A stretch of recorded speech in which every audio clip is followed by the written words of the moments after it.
fossil and renewable and alternative energy technologies. Specific areas of emphasis include power systems integration, microgrids, hydrokinetic energy, low temperature geothermal, and diesel efficiency. And there's much, much more, but most of you know Gwen, and I'll let her speak. Yeah. Gwen, thanks, Jim. And it's been a while since I've been here and had the chance to speak in front of this group. And I'm actually really here today, instead of talking about the Alaska Center for Energy and Power, which I think everyone in the room here has heard me talk about at some point in time, to talk a little bit more about a second role I've taken on with the university recently, which is as the director of the Office of Intellectual Property and Commercialization. And so wanted to talk to you guys a little bit about what the university is doing in that area too. So is that okay, Jim? Absolutely. Kind of spend some time talking about that. And I think, you know, I believe Dan White's come and talked a little bit about what the university is doing in this space previously. He's actually the one that really started up our this Office of Intellectual Property and Commercialization about 5 years ago, before becoming chancellor and in his new role. So I'm actually really excited about where we are at the university in this space right now, because we have a chancellor that's really supportive of this, and I think that we have a lot of really cool things happening at the university now. All these beautiful slides I worked really hard on this morning for you. But I want to introduce Nicole Conley, who is working with me. She's actually worked with me at ASAP. She's also the Chief Financial Officer for the College of Engineering and Mines. And she's now helping out with some of the roles at the Office of Intellectual Property and Commercialization as well. I'll talk a little bit about that in a minute. And Nicole, maybe we can tag team a little bit on center ice. But yeah, I think, you know, one of the things I wasn't totally prepared to talk without using my slides as a little bit of a crutch that we've been putting some effort into is looking at how our university can do better in terms of supporting economic development in the state of Alaska.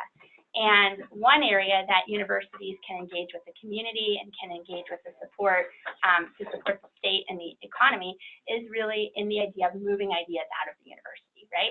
The university is really one place in Alaska, and really the premier place, especially here at UAF, where research is being done that leads to new ideas. And some of those ideas might be more basic science related, but a lot of those also have the potential to benefit society in other ways. And that is through kind of commercialization of some of this intellectual property that the university generates, and then either licensing that to an existing company or creating a spin-off company. But basically, you know, with two goals. Like, one is to benefit society so that the research that's done at universities does get out into the world in practical ways. And secondly, it's a new source of revenue for the universities as well. And so this is something that's happening all over the country. These kinds of tech transfer offices, commercialization offices are something that's a really common feature of most research universities around the country.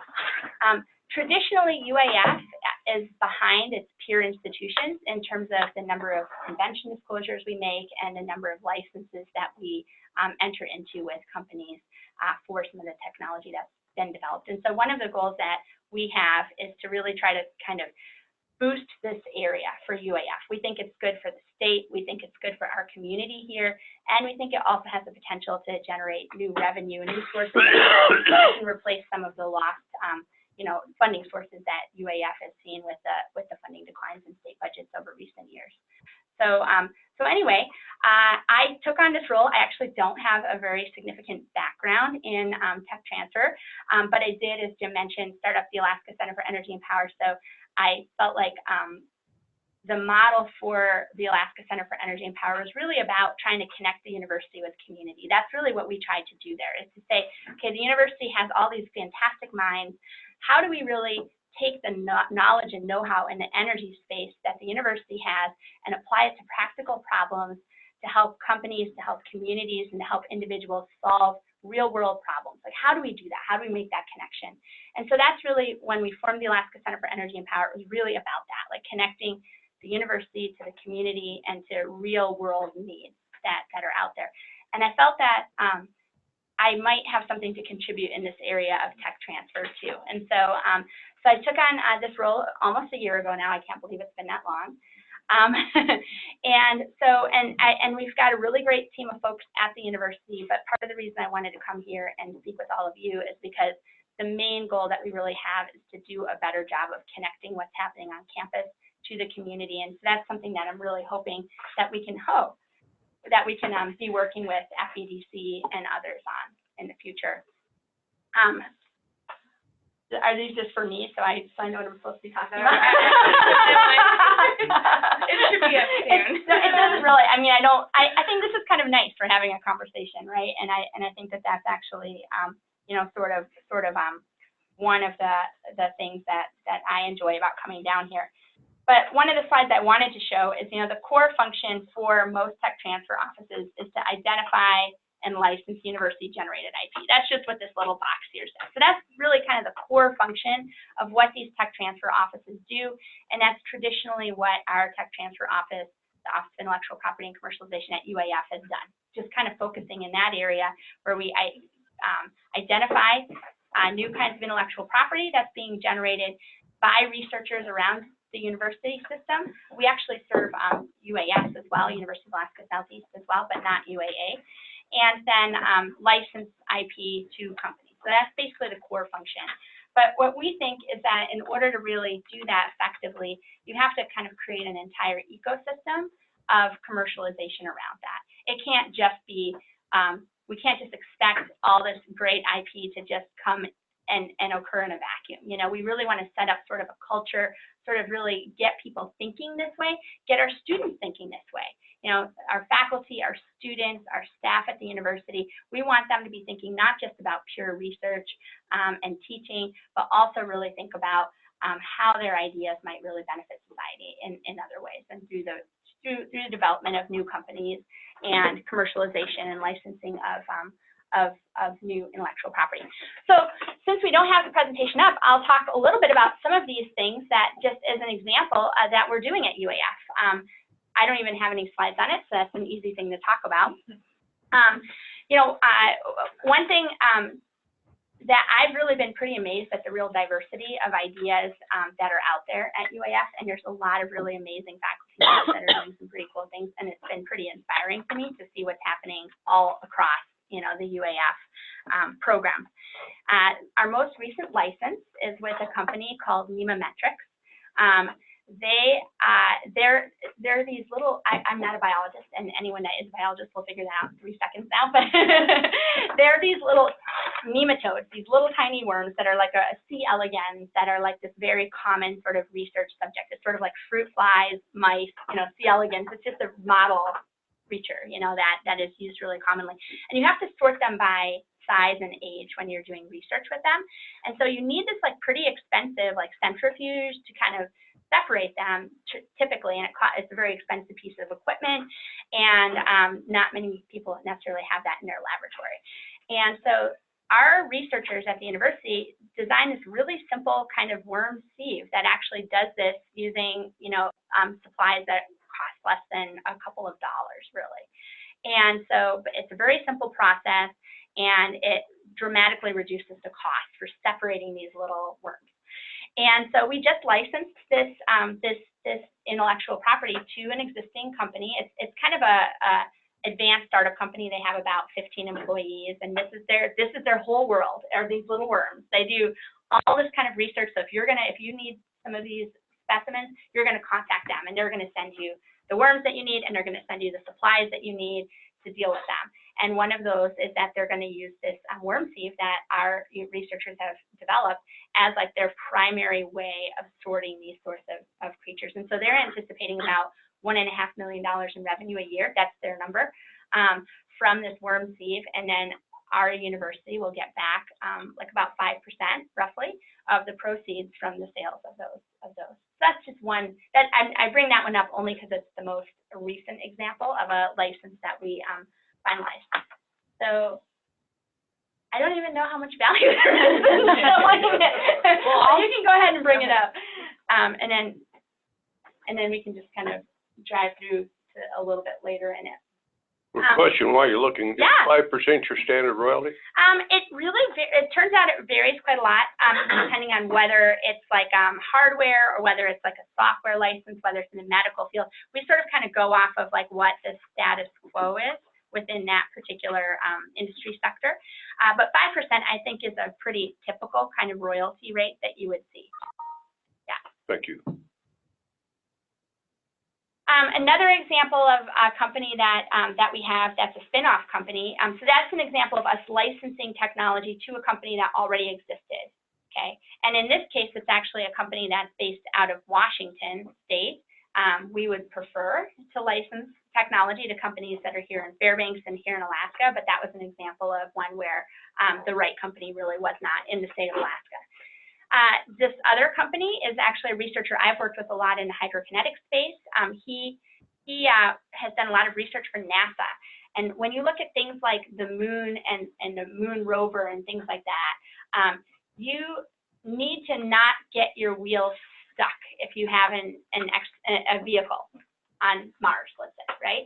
It would really suck if your like super expensive vehicle got stuck in the sand on Mars. So you really want to make sure that that to the greatest extent possible that you're doing, real world testing, but you're also simulating these kinds of environments through kind of computer derived methods. And so what one of our researchers has done is actually two of them, they've created this very this computer model that allows you to model sand by the individual grain. So it actually models every single individual grain of sand, that they're all working separately from one another. And this research actually started out, it was really interesting, in trying to model debris hitting hydrokinetic turbines in the river in Tanana. That's how the research started, is that they were trying to model how a tree or a root wad or a piece of debris might hit a turbine and how it would interact with like different devices to protect the turbine from debris. They then applied that to this problem about trying to model soils on Mars, frozen soils, different kinds of soils, to see how, how you would make sure that your equipment would be appropriate for that particular environment. And now they've taken that and they've taken it one step further, and they're commercializing that technology. And they're using it for a bunch of different super interesting applied kind of science areas. They have 4 employees. They're actually an international company. They have some employees in the Ukraine, but their headquarters are here in Fairbanks.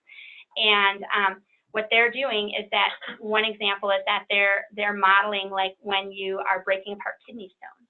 You want to understand like when you use a laser to try to break apart a kidney stone, how it's going to break apart, right? And so they're kind of doing these different different ways of like modeling like individual particles within a cluster of particles.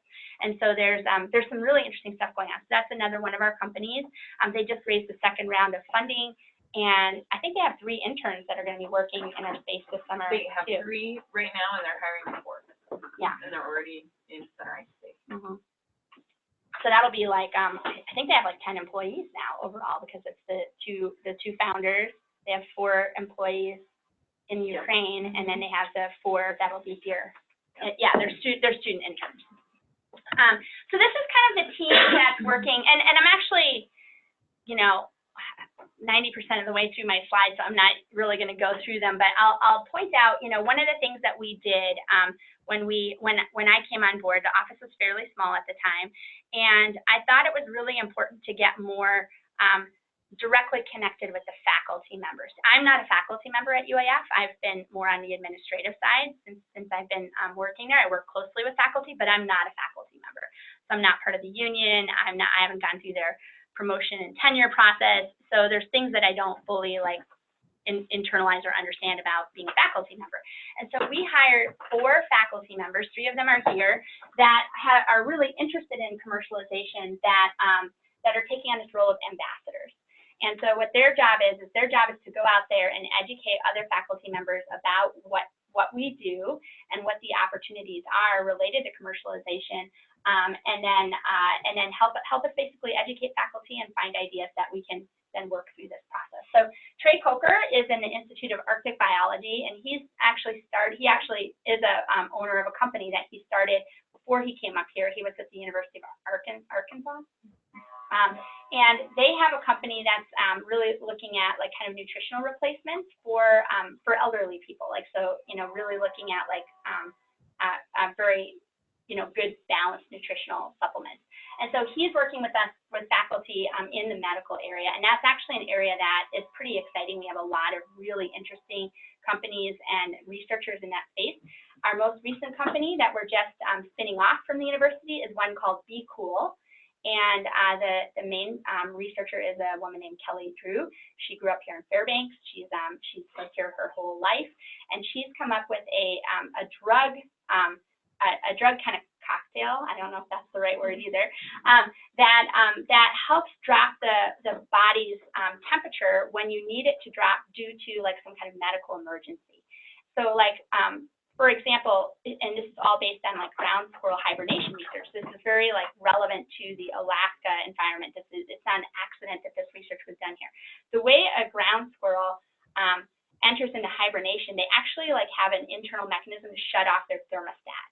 And so that's what's happening. They shut off their thermostat so their body no longer feels like it needs to maintain a certain temperature. And that's a big part of like how they go about entering into hibernation.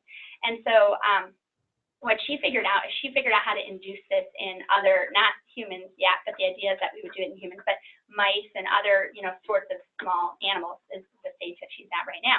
And so what she can do is she can administer this drug that turns off their thermostat and automatically drops their temperature. So we all know like how if you have like a heart attack or a stroke or some kind of like a traumatic injury, brain injury or something like that, you want to cool the person's body really quickly in order to minimize damage until you can get into a hospital or something like this. So this is something that's kind of standard medical practice, but keeping that body temperature down is really difficult because your body is going to be fighting that the whole time. So this drug would actually mean that the body's thermostat shuts off, so it's much easier to bring the temperature of a body down much quicker, and then can protect vital organisms, especially if there's an injury that occurs far away from like a hospital or from a medical field. And her dream, because she's an Alaska girl, is that this really would help people that are in rural Alaska get to the hospital for treatment and minimize kind of injury, you know, during that transport process. So that's an example of one of the companies that we've recently founded that's in the Institute of Arctic Biology. Rajiv Ganguly is in the College of Engineering and Mines. So he's an engineering faculty member. He's also he's in the I think you guys have heard from him before many times, or a lot of you have. But he's in a mining engineering program, and so he's actually working on a software related to mine safety. And so the idea being that you can kind of do these simulations, and it's a training software. So he's like working on that right now. So he's working with us to identify new ideas within the College of Engineering and Mines. And then Peter Webley, he actually was part of the very first University of Alaska spinoff company called Viadapt. And I was just in Hawaii last week, and I was thinking of his company, because what his company is about is predicting the movement of aerosols from volcanic eruptions. And so, you know, this is a pretty big deal, right? Like, you do not want to fly through an ash cloud with an airplane. That's a bad thing. And so it's not so trivial to kind of track volcanic ash clouds. Like, once they're in the upper atmosphere, there's a lot of different factors that go into the dispersal of those, you know, tiny particles in that ash in the upper atmosphere. And so his software, Viadapt, this company, basically can predict the transfer of those aerosols like in the upper atmosphere to help people in the aviation industry, you know, make sure that they're not being negatively impacted by those.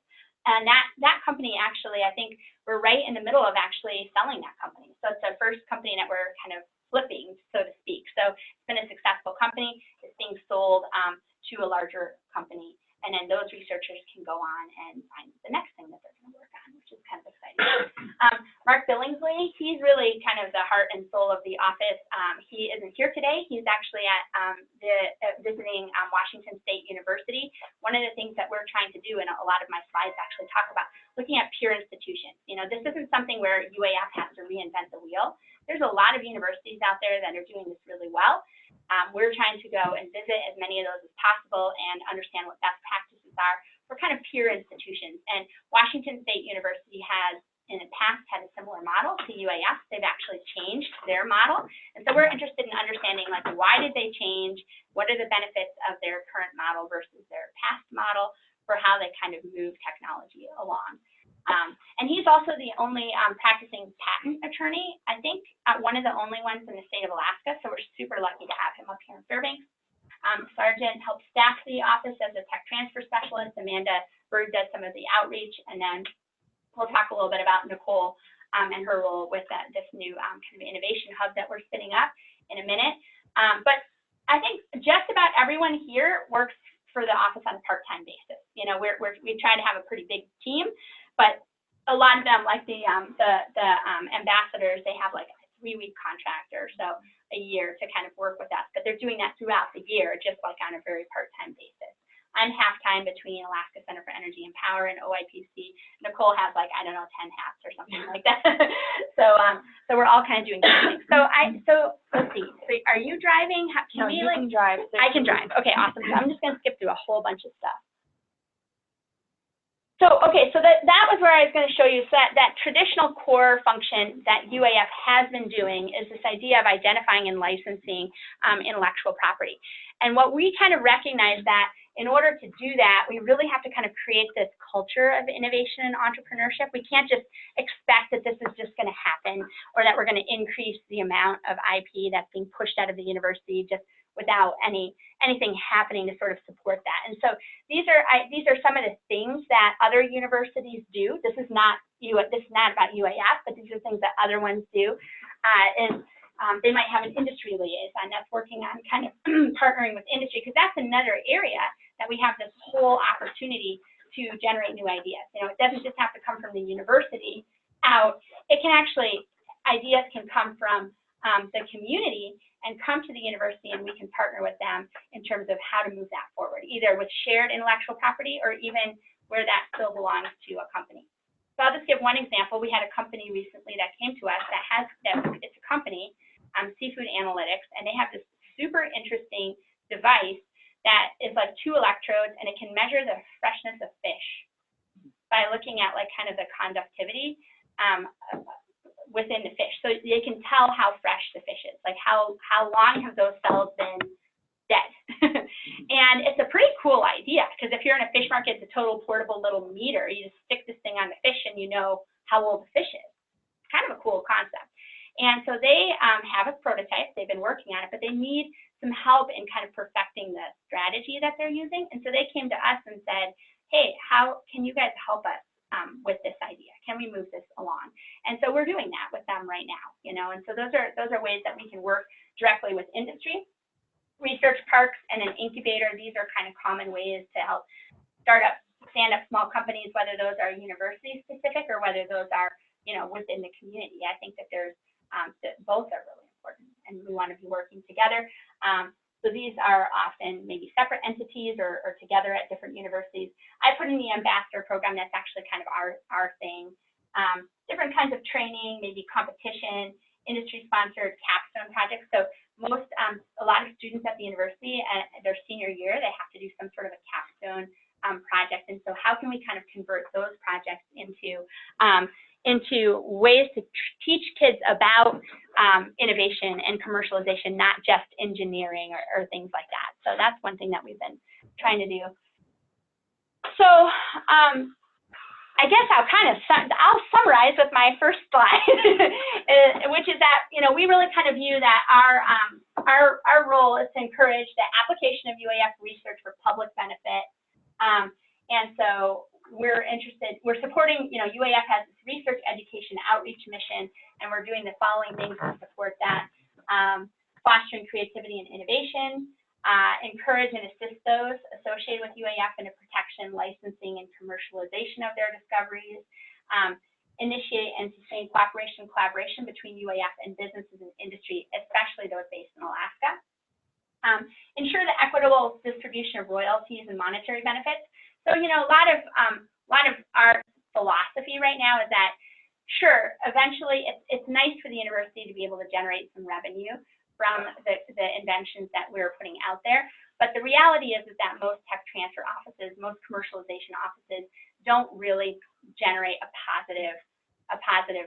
they're not positive revenue model. There's always these exceptions, like people talk about Gatorade and University of Florida or whatever, there's exceptions. You kind of get these like really, big superstar things.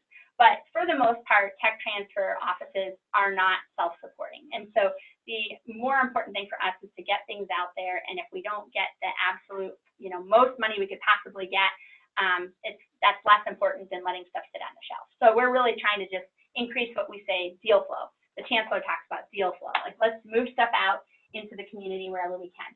And then here, advanced economic development objectives for Alaska and the nation. And to me, this is really where working with FEDC is important, because this isn't just about the university in a vacuum. This is really about the university supporting the state and supporting, economic development and diversification. I have a question. Yeah.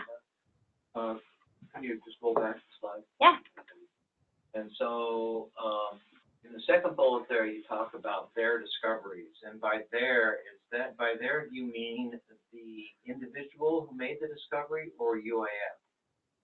That's the individual. And so the individual then can individually license stuff that they create as a UAF researcher? They can. Yeah, they can. And so that would be like these spin-off companies that we just talked about, or I just talked about, like with VAdapt, with the one that monitors ash volcanic eruptions. So that was developed by researchers at the university, and then they licensed that technology for their company. There's a process that you have to go through. So there's a whole bunch of behind the curtain stuff that I'm not talking about here, because you have to, it has to be deemed that that's in the best interest of the state and the university, and you have to do a conflict of interest management plan. There's all these like steps you have to go through. And the other thing is, like, technically, the intellectual property is owned by the university, and so the university can ultimately make the final decision. It's not really in the university's best interest to be fighting with the inventor on some kind of intellectual property. But, often, I don't know that it's always in anyone's best interest that the inventor go off and start a company. I think the ideal model, at least in my mind, and this is me speaking, is to really pass off that idea to private sector outside the university and not have the faculty member go with it. Of course, they're always going to have to support whatever's happening in terms of future development, but we kind of want them to continue to work on the next idea and let a private company, ideally based here in Alaska, here in Fairbanks, kind of take that idea to the next level. That would be like my perfect, model. But absolutely, it happens all the time at universities all over, where you license it to the individual faculty member. We also return a lot of intellectual property. We have a process where, in one of my slides in here, I think we've had 271 invention disclosures in the last 5 years. A lot of those are like kind of great ideas, but they're not really actionable. They're not things that you could potentially start a company around or really figure out a meaningful way to license. And so we return those back to the inventor, whoever that is. And it's not always faculty members, right? A lot of our staff, students, are doing really, really cool things too. And so we return that, and then at that point, if they choose to go ahead with that, they can do that, and it's no longer owned by the university. Well, but so using that company as an example, I meant when you talked about that company, the ash cloud tracking thing, you mentioned that that they had then sold the company to a bigger. Yep. Now, I got the impression, I think you said we had sold, like it was the university that had sold it. Yep. Okay, so the university actually owned this company? A portion of it.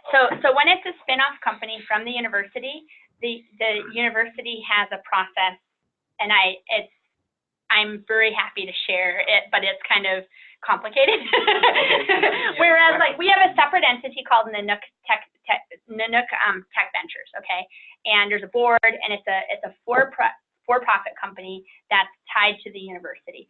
And that company is really solely set up to hold equity in spin-off companies that the university creates. And so this VAdapt company the university has like 5% ownership of the company through this NEMA Tech Ventures. Now, that 5% is not a controlling interest in the company. So it was the founders that decided they were going to sell it, And then they came to UAF and said, hey, are you guys on board? We're going to sell it. This is what, this is the terms that we'd like to enter into. Are you guys good with it? And then we went through our process and said no, or yes, or, we kind of negotiated and said, this is what we'd like. But at the end of the day, they had the controlling interest in the company. So, it's up to them to make that happen. So, yeah. So yes, the university does own these, but it's always a really tiny stake. The mechanism, Jack, to spend technology out of the university was set up, probably by Dan White in the last 10 years. And before that, it was complicated to the point where they couldn't get it done. Right. And now, we want to err on the side of getting deals done, so that's kind of like where we are. One question. You mentioned a minute ago that other industries that had ideas could come to you. Does that also apply to individuals? Because most of what you're talking about is basically internalized, faculty, students, and so Right. forth. So if somebody comes to you with an idea, an individual, or has done some work on some kind of an invention or something, can they come to you, and then what safeguards do they have? Because they're not internal to the university. Yeah. So we've actually spent a lot of time talking about this because it's really important to us it's important to me personally that we're using our university in ways that benefit our community and create the millions of interesting and creative people. Okay, maybe that's not millions in Alaska, but so what we actually just put together right now, we have some funding that we just got through the Office of Naval Research to actually support what Nicole's been involved with, which is this kind of innovation hub that we put together. It's called Center ICE, the Center for Innovation, Commercialization, and Entrepreneurship. And that funding is going to go to small seed grants.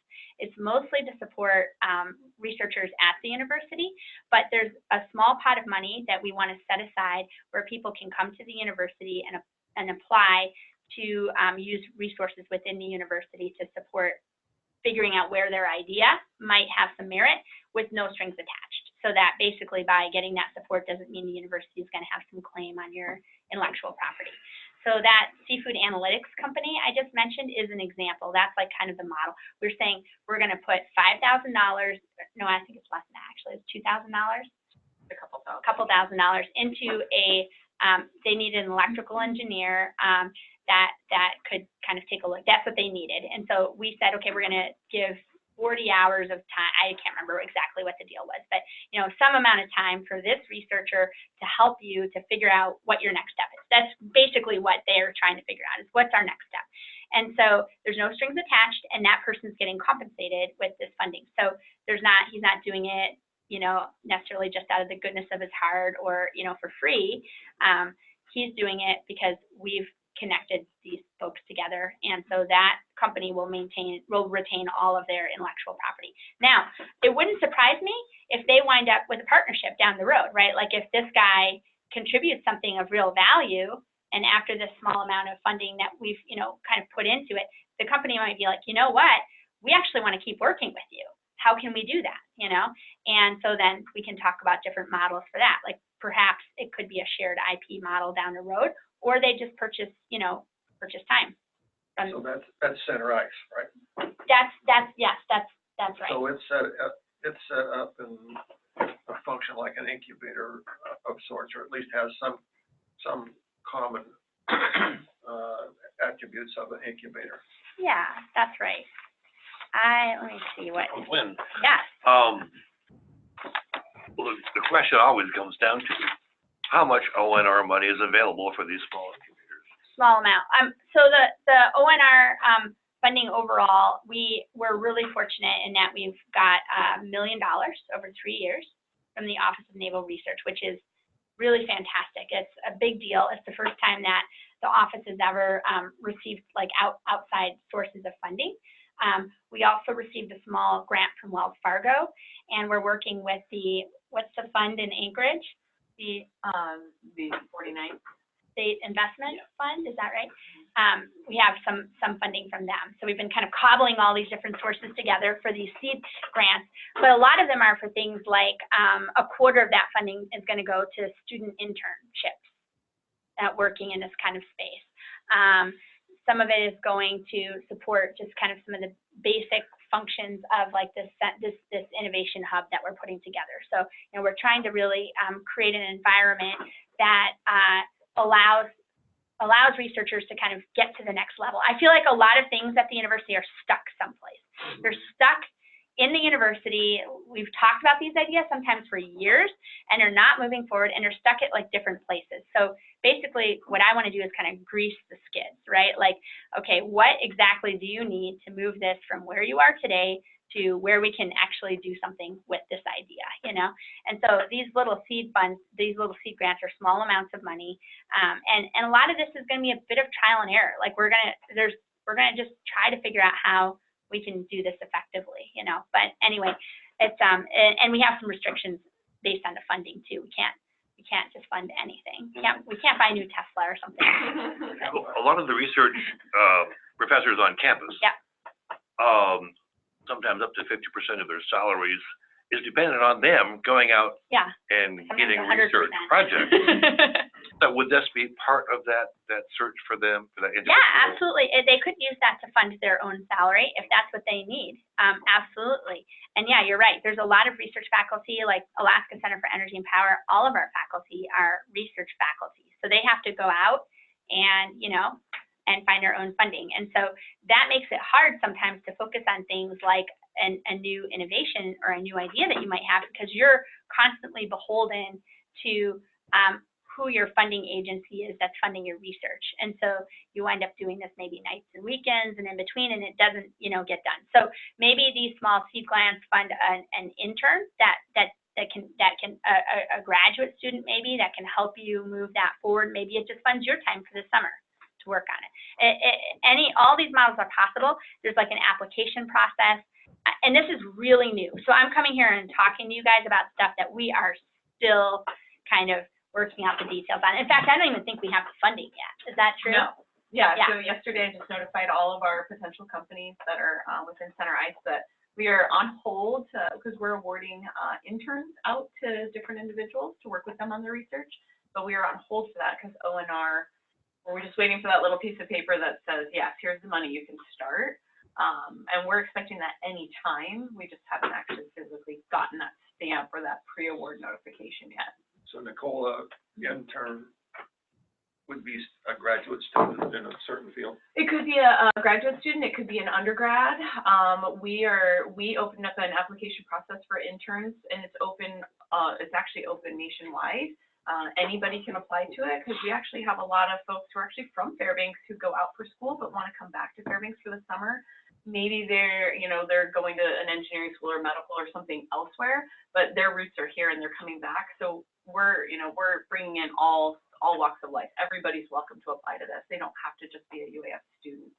Because our goal is to make sure our researchers that are in doing this research and working on their IP are getting the best fit for them. And that doesn't mean it might not just be a UAF student, but it could be anybody.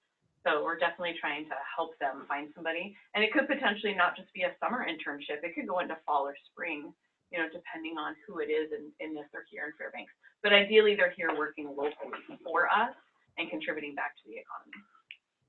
So like this is actually, did you have a question, Jim? No, not other than that one.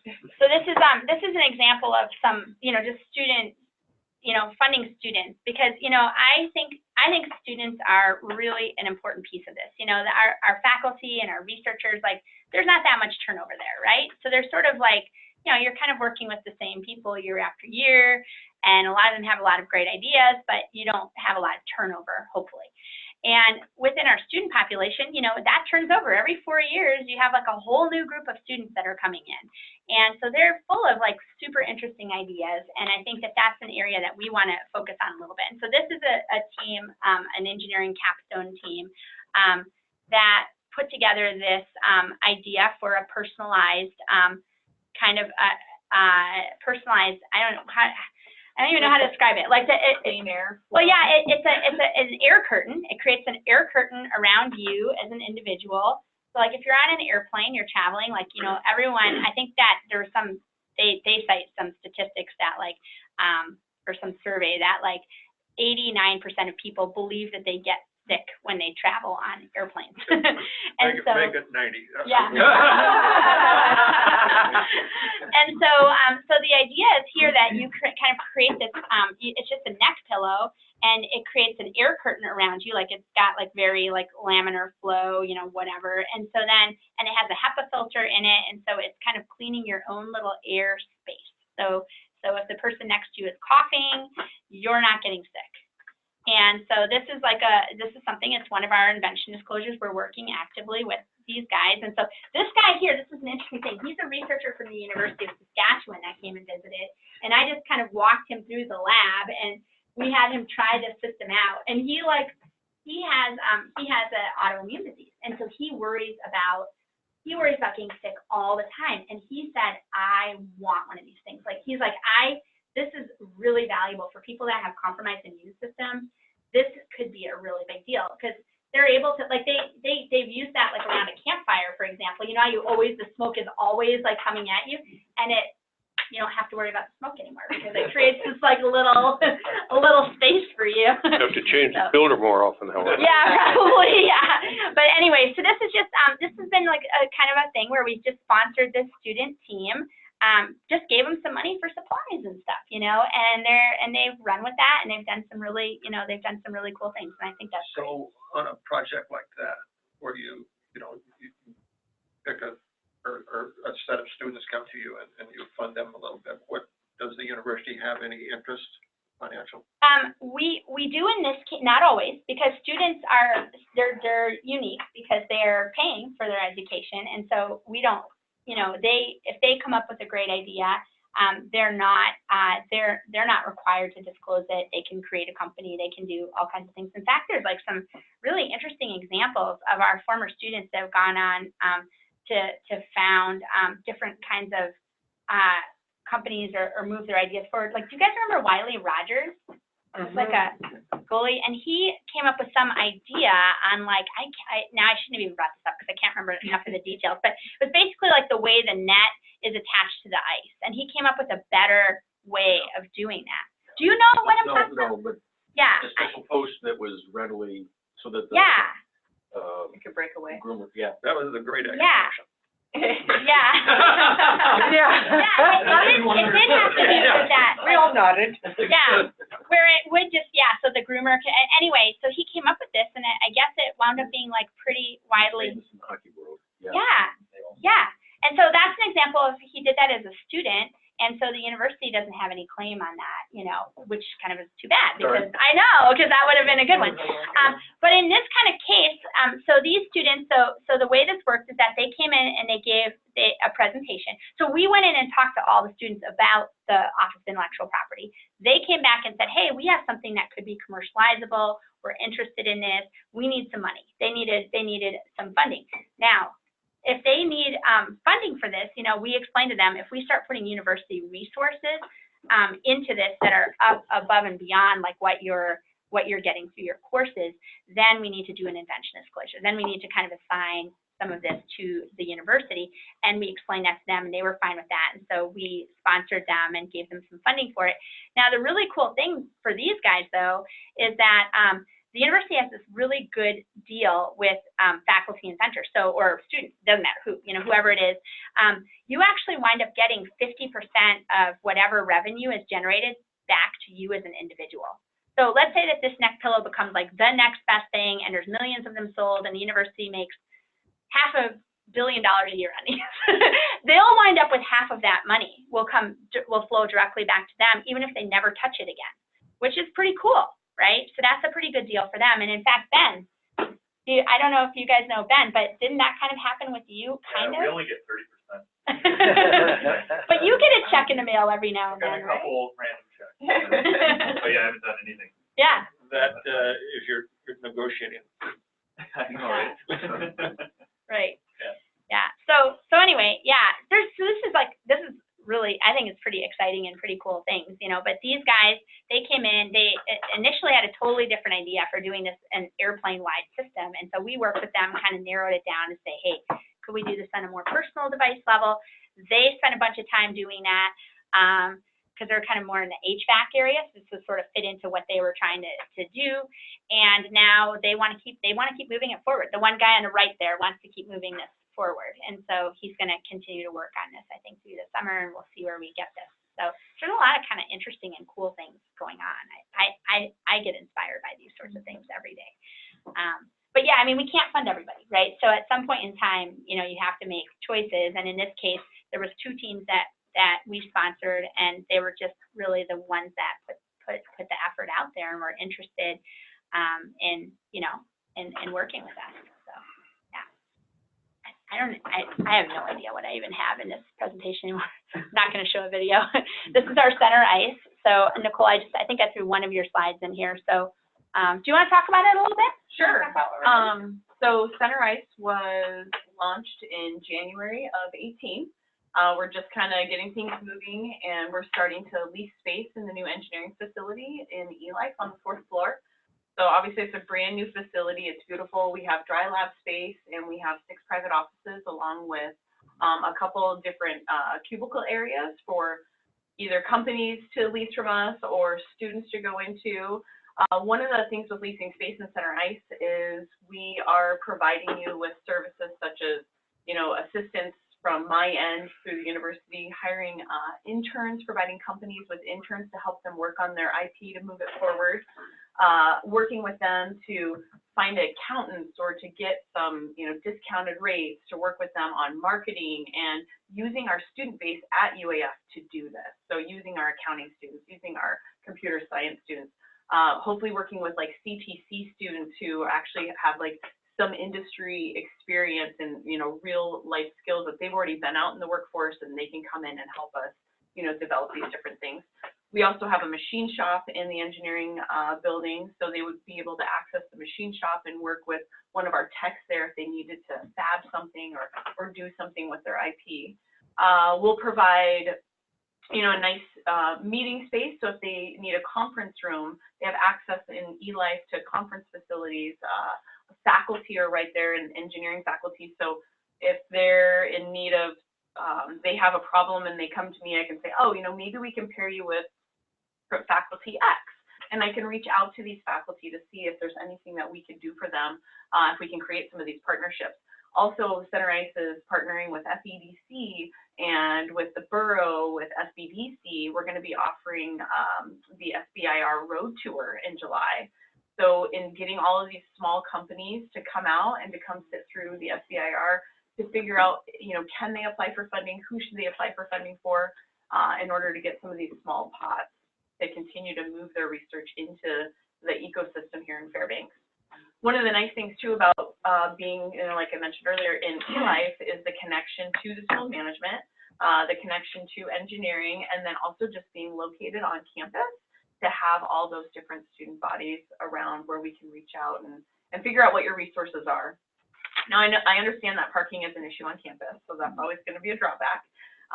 But as we move Center Ice forward, the goal is to only keep these companies within Center Ice for like 2 to 3 years.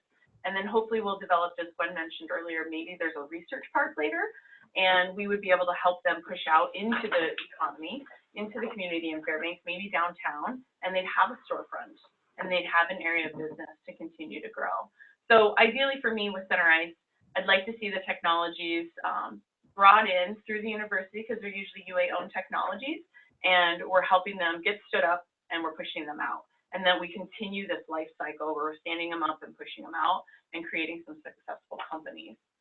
But the big thing for Center Ice too is that we are here to support you locally, help you make connections in the community, and, you know, just whatever we can help to grease those wheels. As Gwen mentioned, things get stuck. And I think that is huge at the university. So my goal is to make sure they don't get stuck, and again, that you have what you need. Nicole, you mentioned that your space is available for lease. What does that lease look like?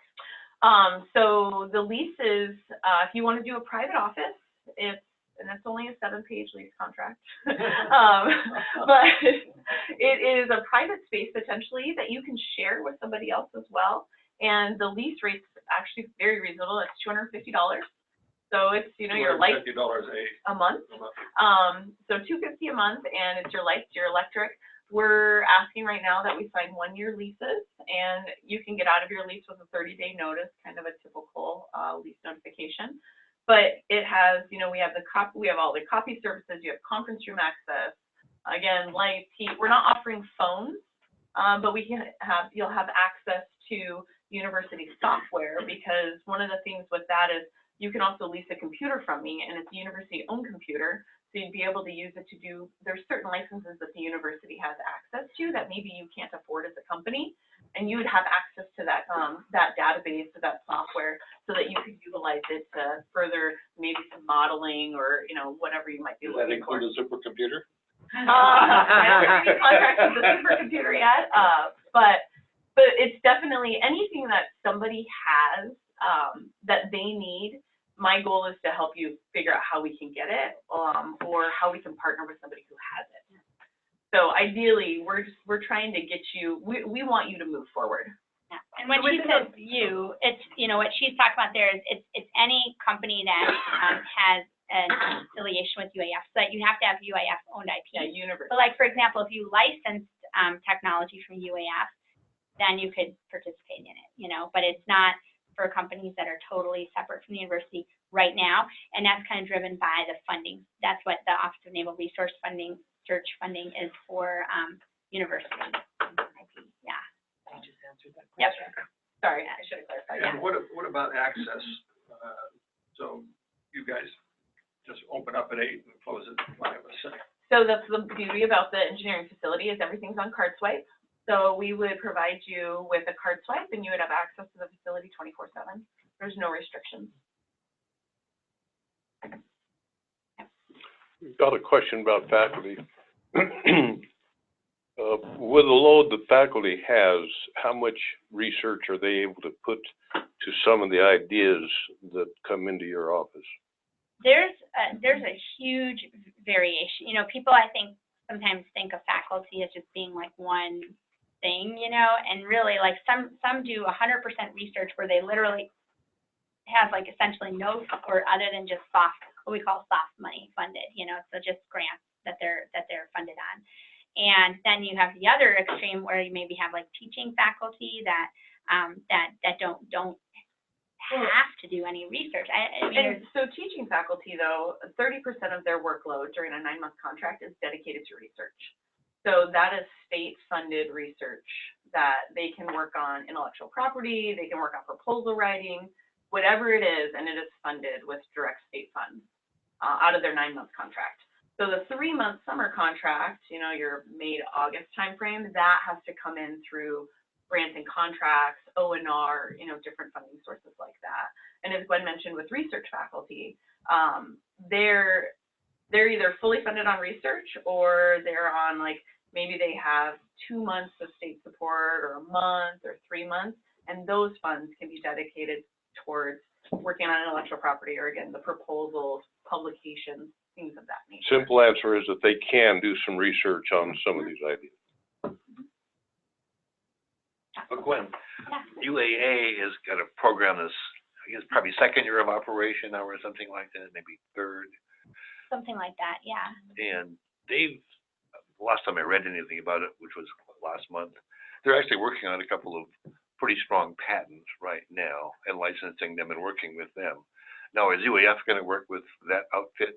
So one of their spinoff companies right now is this one called Reso Farm, where they have this pretty interesting technology where you basically can grow insulation into whatever shape or form you want. I mean, you're using some sort of form, but you basically, like, you would replace like styrofoam insulation in a cooler. Like, actually the first minimal viable product is going to be like a cooler, right? So we have all these people that go fishing in Alaska. They want to put their fish in a cooler and ship it out or whatever. Well, wouldn't it be cool to have a biodegradable cooler instead of just using like a blue foam cooler that's going to wind up in the landfill when they get home, right? And so this Reso Farm company can like create this cooler out of fungus that's biodegradable, which is really cool. So we actually decided that it's important for us to kind of take a lead in terms of like really addressing these kinds of issues on a statewide level. And so even though we don't run the tech transfer office for UAA and we're not involved with that, we are allowing UAA companies to participate in our incubator. And so that particular company is actually one of our companies that's going to be in the incubator, and they need a manufacturing facility, right? That's what they need to do their minimal viable product. And so we're working with them to try to get space in the Palmer farm. The UAF extension has a farm in Palmer, and so we're going to find space in that farm to have them set up their manufacturing facility there. Even though UAF has no claim on that IP, we just think it's the right thing to do and to be working together as a state, in this area. So I don't know if that answers your question. But yeah.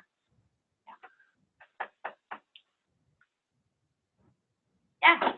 So why is there a UAF Office of OIC and a UAA OIC rather than a UA OIC? It's the way it's been done. That's the way it is. Yeah, Yeah. And we actually, like I said, we manage UASs as well. And so actually I didn't mention this. I said there was 4 ambassadors and I only introduced 3 of them. The 4th one is actually at UAS. We have somebody that's there. That's our kind of eyes and ears on the ground in Juneau too. Let's go back 5 years, Adam?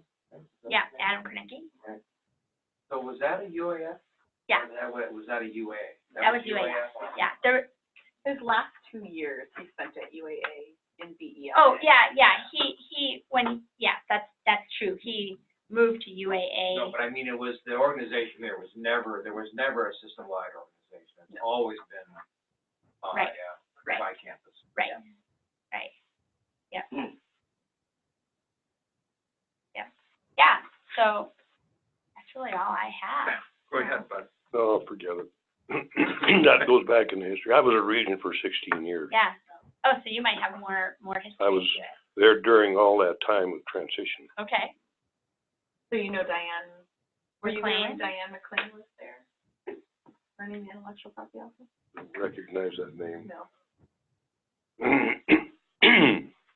Dan? I was kind of hoping for perhaps some kind of a report of a bunch of unescorted sled dogs running down the street.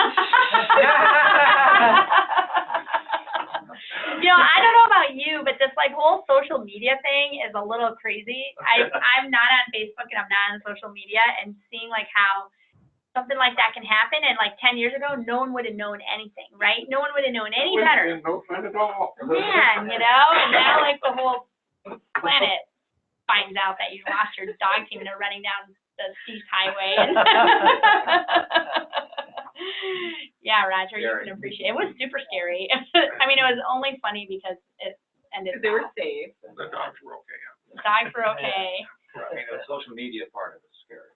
Yeah, it is scary. It is really scary. Yeah. Yeah, I don't know. I think that video had 50 million views or something ridiculous. So yeah. So yeah, that's all I've got. So you guys are welcome to come up. We'd love to. We've done a couple open houses actually, at least one. Yeah, we've done, I think, 2 actually. We just did one recently for Economic Development Week. Yeah. And you keep a distribution list? Oh, we have a newsletter. We are starting a distribution list. We have one right now through OIPC, but we're going to have one specific to Center Ice. Our website is almost done. It's up. It's in working mode. But I have a calendar that is supposed to be getting placed on there that has all of our events, and then it'll have a distribution list sign up to where you'll get notified of things going on. Yeah, one of the things we've been trying to do is have a lot, and this was one of my slides that I didn't show, but we've been trying to do a lot of kind of events, bringing in speakers and holding little workshops and stuff like that. And even though they're sort of geared toward trying to create this ecosystem at UAF, we really want to include the community in that too. So, that's if you're interested, you can sign up for our newsletter. I don't know how to connect you guys with that necessarily right now, but you can go to our website or send us an email, and we can get you guys that information. So. Gwen, in one of your slides, you had a group of people there. The guy on the right side you said was somehow associated with patents. He was a patent attorney. He was a patent attorney, and Yeah. he's on UAF staff. Yeah. Well, that's a big advance. Yeah. He's been Yeah. there for a while. He has been, yeah. 2 years, Yeah. 2 years, yeah. So he's the only patent attorney that's working in the university system anywhere. And I'm told he's one of the very few in the state of Alaska, if not like maybe the only practicing one in the state of Alaska right now. Well, yeah, that's the issue, yeah. Yeah, I had a very bad experience with the other guy in Anchorage. So Oh, you there was couldn't another understand, Yeah. high school concepts. Oh, okay. So that's This guy- our situation in Alaska was that, intellectual Yeah. achievement, high school level. Yeah. Well, this guy actually has a engineering degree too. And so he's pretty sharp. I'm pretty impressed with him. I think we're super lucky to have him. That's good news. Yeah. Well, Gwen, Nicole, thank you. Very good. Great presentation, good information, yeah, exciting stuff. I just want to say one other thing. I have just a couple of these flyers here, but we're actually we're bringing TEDx to Fairbanks next Tuesday night. I don't know if have we done TEDx here before? Like a formal TEDx event? A couple of them, yeah. So we're going to do one at UAF next Tuesday night. I think it's going to be a pretty cool event. We're going to have, it's going to be a bit of like kind of reception, some food and stuff like that, and then and having presentations from Alaskans from all over the state. And so we'd love to have you guys join us. You can. I have, like I said, I have 3 little flyers on it here. I should have printed more, but these are the only ones I have left. But if anyone's interested in it, there's only seating is limited to 100 people. So. But it's only a few. I think there's like maybe 20 tickets left. okay. Yeah. So if anyone's interested in joining us, I think it's going to be a pretty cool event. It lists some of the speakers here too. So. And so next week we won't have an energy program. It's the day after Memorial Day, so another holiday. Let's see what you got here. But the week after that, on June 5th, we will be having Audra Braze from Alaska Department of Fish and Game presenting on Title 16 regulations. That's the regulations that govern permits on waters where fish live. So if you've been following the Stand for Alaska campaign and against the Stand for Salmon or Yes for Salmon initiative, this would be a really good program to come to or tell your friends about. Because we'll know what currently the state of Alaska does from one of the people who works on that. Cool. Yeah. Okay, Roger? On the Stand for Alaska group, Katie